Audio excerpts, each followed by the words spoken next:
Chegou a notícia de que a Venezuela está libertando prisioneiros políticos que foram presos pelo regime de Maduro. Como Trump disse, é um gesto de boa vontade do novo governo da Venezuela. Eles querem viver em paz conosco, os Estados Unidos da América, e ele escreveu isso no Truth Social. Em relação a isso, Trump interrompeu, como ele disse, a segunda onda de ataques. Cancelei a segunda onda de ataques antes prevista, mas aparentemente desnecessária. Porém, todos os navios seguirão em suas posições para garantir a segurança. Mas os petroleiros russos que navegam sob bandeiras de outros países ainda assim são afastados. Descarregar no Texas e na Louisiana é uma questão sagrada. Vamos punir a Rússia, continuamos e continuaremos a punir pela recusa em parar a guerra na Ucrânia. Este é um novo vídeo do Mar do Caribe. Veja, esta é a guarda costeira dos Estados Unidos da América detendo mais um petroleiro fantasma que, segundo relatos, estava no leste do Mar do Caribe. Hoje, o Ministério da Segurança Interna afirmou que ele deixou a Venezuela suspeito de transportar petróleo sob embargo. Isso aconteceu várias vezes nesta semana, inclusive enquanto o presidente Trump anuncia seus próximos passos no conflito. Concordo, oferecemos muitos incentivos com receitas do petróleo que eles não teriam e ainda podemos retomar ataques à Venezuela se preciso. Já que para os Estados Unidos da América, a operação no Irã é uma continuação e um desdobramento do ataque que foi feito à Venezuela, então vamos olhar para esse lado também. E o que eles fizeram foi começar no passado. Eles começaram a atirar nas pessoas e, de repente, pessoas desarmadas estão lá, sendo metralhadas ou então são capturadas, levadas para prisões e depois enforcadas e mortas. Então eles jogaram pesado e eu disse que se eles fizessem isso, nós iríamos atingi-los com força, nós iríamos bater neles com força, estamos prontos, se eles fizerem isso, nós vamos bater neles com força. Então eu quero que você reaja a isso. O que podemos dizer, pelo menos, é que a comunicação foi interrompida no meio da noite. O que podemos dizer, no mínimo, é que pelo menos em meia dúzia de cidades do Irã, milhões de pessoas saíram às ruas. Já vimos isso antes. Dan, você acredita que desta vez será diferente? É um pouco diferente, o Irã está mais fraco agora do que talvez jamais esteve e eles perderam seu estado satélite, a Síria. Israel entrou em confronto com seus grupos terroristas por procuração, o Hezbollah libanês e os Houthis no Iêmen, sem falar no Hamas. Claro, e Israel eliminou muitos dos líderes da Guarda Revolucionária Islâmica ainda em junho do ano passado. O regime do Irã depende da Guarda Revolucionária Islâmica para reprimir o povo, mas agora não conta mais com a mesma liderança em todos os níveis. E isso pode dificultar para o Irã lidar com essa crise. A economia e a moeda do Irã estão em queda livre, eles enfrentam escassez de água devido à má administração.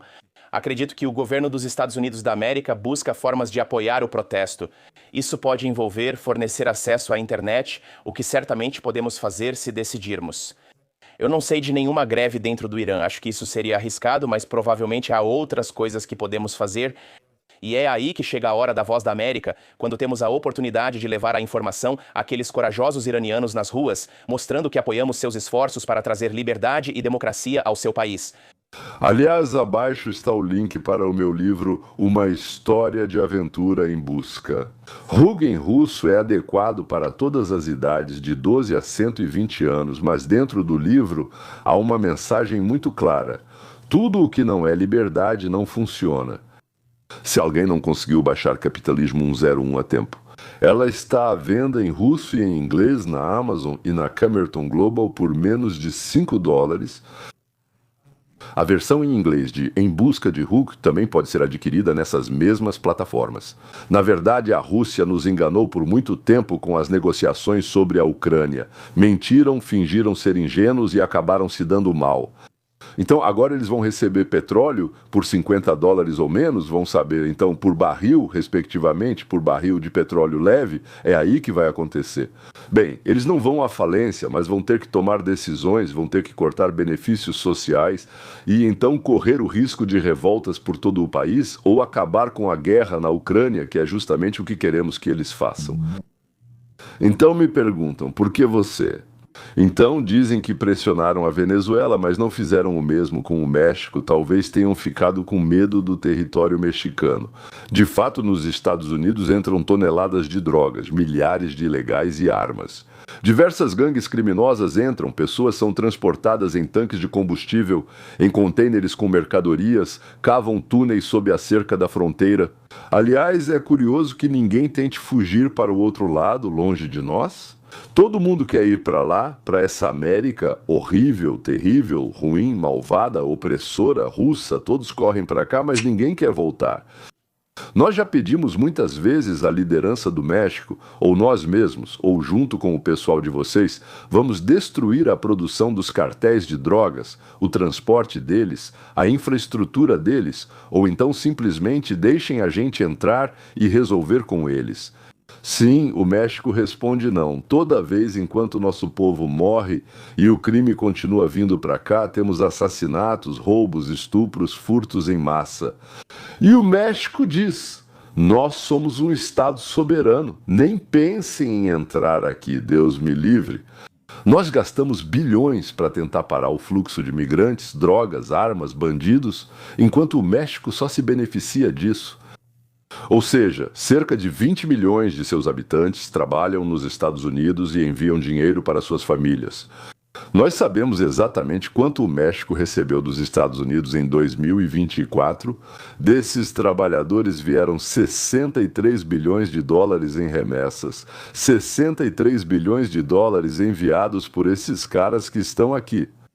Para ficar claro, pelo petróleo, o México recebe 27 bilhões por ano e em 2024 recebeu o mesmo valor por produtos agrícolas. A exportação de bebidas, desde tequila até cerveja, sim, de 13 a 15 bilhões. Ou seja, o petróleo, o agronegócio e as bebidas alcoólicas dão ao país menos do que os mexicanos que trabalham fora e enviam remessas para suas esposas, filhos, pais e assim por diante. Pelo transporte de ilegais para os Estados Unidos da América, os cartéis do México receberam em 2024, segundo estimativas, 13 bilhões de dólares, enquanto a renda com drogas nesse mesmo ano foi de 29 bilhões de dólares. Bem, isso é, respectivamente, por cocaína, fentanil, heroína, maconha e metanfetaminas. Claro, o México é incrivelmente lucrativo. É incrivelmente lucrativo o fato de estarmos próximos, que milhões de ilegais vêm para cá, que podem trazer drogas, prostitutas, bandidos e armas para cá, mas para nós isso não é vantajoso. As pessoas morrem aqui e o México diz: sentimos muito. Nossa própria pele é mais importante para nós do que a de vocês, então não levem a mal. E quanto às regras internacionais, digamos assim, vamos nos basear nelas, principalmente porque vocês não poderão fazer nada contra nós se agirmos de acordo com as regras internacionais. Portanto, se vocês começarem a fazer alguma coisa, então vocês é que vão acabar sendo os criminosos, e eles, digamos assim, jovens donzelas de vestidos brancos, e nós seremos os criminosos. Então é isso, agora vem a surpresa. Porque, quer dizer, quando a gente enlouquecer com esse absurdo... Aliás, tive uma ideia, explicar ao governo do México que vamos entrar e que, se eles tentarem nos impedir, vamos eliminar todos que tentarem nos deter da face da terra. Depois limpamos tudo o que for possível limpar, saímos e esperamos para ver quem sobreviveu. E o que eles fizerem, se fizerem alguma coisa, nós entramos de novo, até eles saírem do México ou acabarmos com todos eles. E então, com sentimentos próximos, calorosos e amigáveis, vamos propor ao México que seja nosso bom vizinho. Por algum motivo, tenho certeza de que o México vai se tornar nosso bom vizinho. O que você acha? Posso colocar isso de uma forma mais clara e cotidiana? O vizinho do outro lado da cerca joga nos seus filhos pregos grandes e, para ser honesto, já acertou. A polícia diz: ele não entrou na sua casa, não podemos fazer nada. Ele também não entrou no seu quintal, não podemos fazer nada. E o vizinho já começou a jogar pedras e até colocou uma aranha venenosa no seu quintal por cima da cerca. A polícia repete: não podemos ajudar em nada. Mas você não tem o direito de violar a integridade territorial do quintal dele, ou seja, a fronteira.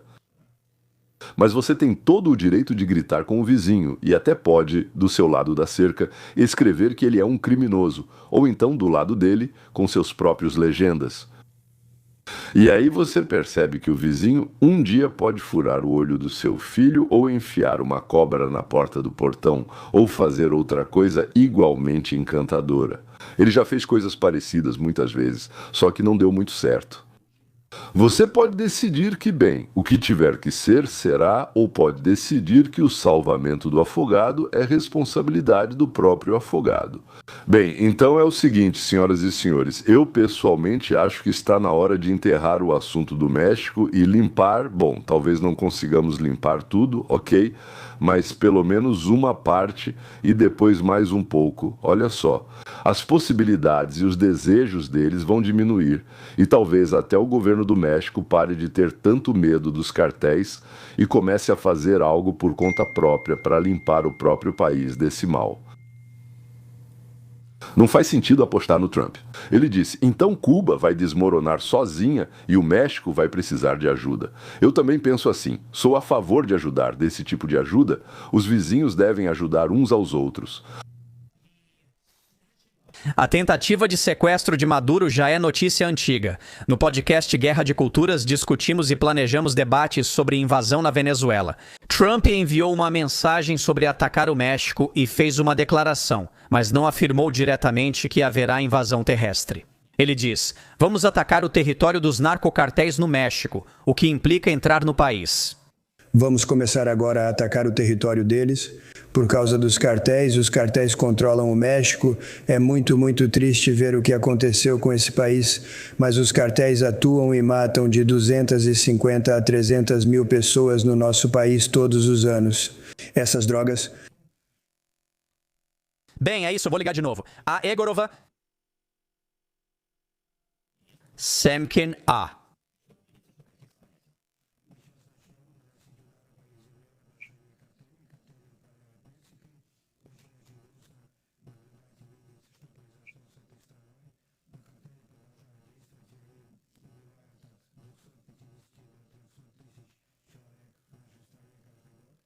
Acabei de contar para vocês.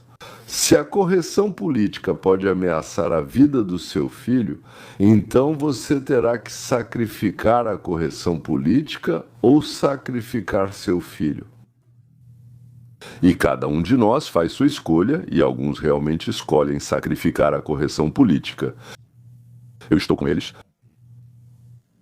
Cansei disso, ou melhor, estou completamente de saco cheio, bem ao estilo eslavo. Donald Trump declarou que as forças dos Estados Unidos da América agora começarão a atacar alvos em terra no México, mirando nos cartéis de drogas após meses de ataques navais contra embarcações de narcotráfico. A presidente do México, Claudia Sheinbaum, manifestou discordância com essa medida. Trump não especificou os prazos ou a escala dos ataques terrestres planejados. Qualquer ataque militar ao México sem seu consentimento violaria o direito internacional e seria um ato sem precedentes contra um aliado e parceiro comercial dos Estados Unidos da América. Sim, mas existe um conceito chamado cartas de Corso. Ou seja, sem dúvida podemos ser aliados do México, eles são nossos vizinhos ao sul, mas isso não significa que vamos permitir os cartéis. Estruturas não governamentais estão matando nosso povo ou até mesmo o próprio povo deles, por que não fechá-las? O governo parece estar em conluio com o cartel. Então, se eles são controlados por cartéis, segundo relatos, não somos aliados deles. A declaração foi feita após a captura de Nicolás Maduro, da Venezuela, no sábado pelas Forças Delta, em Caracas. Ataques dos Estados Unidos da América a narcotraficantes mataram mais de 100 pessoas. A campanha naval mira barcos suspeitos de contrabando de cocaína e fentanil. Os ataques terrestres aos cartéis no México marcam uma expansão do envolvimento militar dos Estados Unidos da América na região. Duas das organizações criminosas mais poderosas do México, o Cartel de Sinaloa e o Cartel Nova Geração de Jalisco, controlam vastos territórios e travam uma luta feroz que já tirou a vida de mais de 30 mil pessoas. No ano passado, Trump declarou 6 cartéis mexicanos como organizações terroristas estrangeiras. Em fevereiro de 2025, o México condenou a medida, dizendo que ameaça a soberania e pode justificar intervenção militar.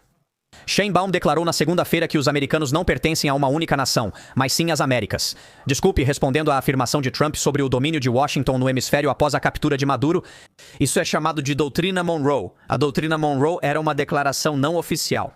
Não permitiremos que potências estrangeiras invadam nosso hemisfério e estabeleçam poder contra nós. Sobre Espanha, França e a coroa britânica, os Estados Unidos da América declararam: já dominamos esta região. Se deixarmos os colonizadores europeus criarem colônias nesses países, estaremos em guerra eterna. De fato, Monroe interrompeu a colonização de uns países por outros, bem. No hemisfério ocidental, o que é colonização? É a conquista e obtenção de tributos, bem, impostos, sim, de territórios subjugados. Em 2026, na noite de 2 para 3 de janeiro, começou uma nova era na história da nossa civilização.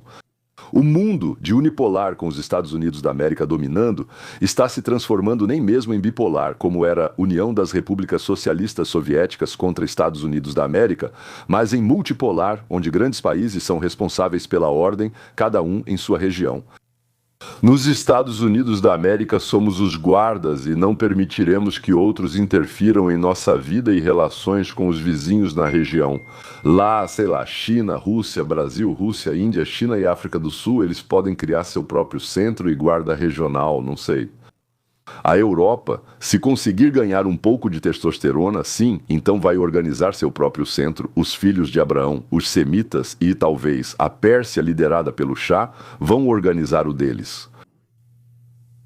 Todos vão se definir geograficamente. Ainda tem a Índia, o Paquistão, a Turquia e lá o Japão. Eles vão se aliar a outros ou criar suas próprias alianças? Nós vamos nos isolar com uma cerca longa, mais longa e mais alta do que a muralha da China. Como e com o que os outros centros vão se isolar, eu não sei. Cada um terá o seu jeito. Os centros vão agir, eu não sei como. Relacionar-se uns com os outros será político, econômico, talvez haja conflitos, mas provavelmente não haverá guerras mundiais. O ser humano não sabe viver em democracia. Nós escolhemos um representante porque ele nos prometeu alguma coisa, contou alguma história, prometeu algo, e aí corremos para votar nele. Desde o primeiro dia, ele faz exatamente o oposto. Você é obrigado a aguentar 4 anos e depois ainda convencer muitos de que ele precisa ser substituído. Agora, vamos imaginar que conseguimos substituí-lo depois de gastar 1 ano de esforços e ficamos felizes porque votamos, aplaudimos, vencemos, elegemos outro que no dia da eleição começou a fazer tudo. O que ele gritava significa que despreza e odeia. No anterior era exatamente a mesma coisa. Ou seja, agora você espera mais 4 anos e depois? E depois ele subornou metade da população com o dinheiro que roubou de você. E eles votaram para que continuassem te explorando. Essa é a tão elogiada democracia deles, Mas aqueles que eu e Duru escolhemos ainda inventaram de nos roubar, para não só dar aos vizinhos, mas também entregar nossos ganhos para outros países. Isso se chama Organização das Nações Unidas, com todas as organizações traiçoeiras criadas para roubar, roubam, ou seja, aqueles que trabalham e tentam sustentar suas famílias. Não, você é obrigado a compartilhar com os Zulus indonésios e eles votam na Organização das Nações Unidas por isso. No México, você não pode neutralizar os canalhas que trazem morte para suas cidades. E pronto, nem você mesmo. Ao mesmo tempo, eles te chamam de colonialista e imperialista, ainda te chamam de racista e até de bielorrusso. Você faz os remédios com os quais eles tratam suas doenças antes incuráveis e você é chamado de sanguessuga porque quer que eles paguem por esses remédios que você fabricou para eles e ainda levou até eles. E ainda por cima você vende a eles pelo preço de custo, 1/3 do valor daqui. Mas não importa, sem a gente eles não conseguiriam construir nem ferrovias, nem fábricas de televisores, sem a gente eles não têm nem conhecimento, nem capital. É preciso extrair petróleo. Os indianos tiveram o Texas por 1000 anos. Quantos barris de petróleo eles extraíram do solo do Texas durante esses 1000 anos? E quantas máquinas de produção de roupas eles tiveram que nos entregar quando nós os conquistamos vindo da Europa para a América? E até que idade eles viviam, você sabe, na América? Quão rápido eles se deslocavam, digamos, de Boston até São Francisco? Eles não precisavam disso, mas quantas noites eles passavam sem comida no estômago, você sabe? Eles podiam descansar também em hulos. Aos sábados trabalhamos mais 2 dias na semana, sábado e domingo não trabalhamos e não faremos mais de 40 horas semanais. Sobre se livrar dos piolhos ou lavar as roupas ou não morrer de tuberculose ou peste.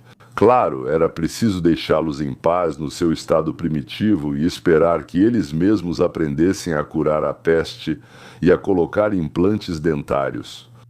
Mas nós aprendemos a navegar pelos oceanos, a nos orientar pelas estrelas, a conservar comida e bebida a bordo. Aprendemos a construir, aprendemos a contar, começamos a escrever poesia, aprendemos a amar a filosofia e a música sinfônica.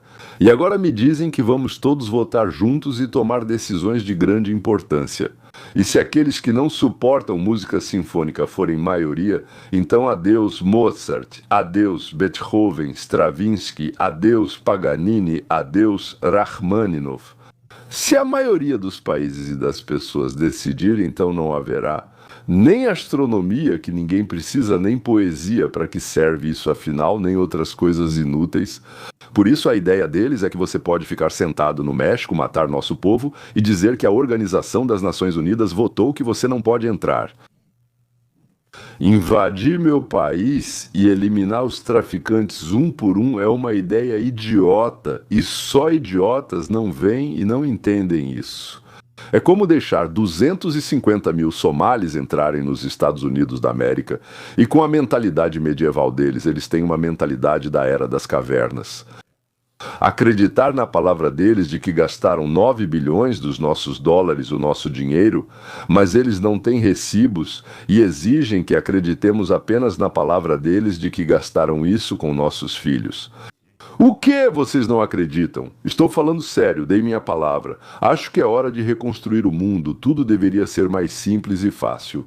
Você cometeu um ato que tirou de alguém bens, saúde ou vida, você vai pagar 3 vezes o valor do prejuízo e vai passar a vida inteira trabalhando nas minas, nas jazidas, na produção, sentado na prisão. O dano que você causou sem direito a perdão. E se para isso for preciso entrar em outro país, graças a Deus nós temos forças para isso, e enquanto tivermos forças, vamos construir um mundo de bom senso, um mundo no qual gostaríamos de viver. Pessoalmente, eu não preciso do México, realmente não quero conquistá-lo. Para que eu iria querer isso? Mas eu gostaria muito que os cartéis, as drogas e a violência de lá desaparecessem e parassem de ameaçar meus filhos. Isso sim seria ótimo. Então é isso, senhores. Por hoje é só. Até a próxima.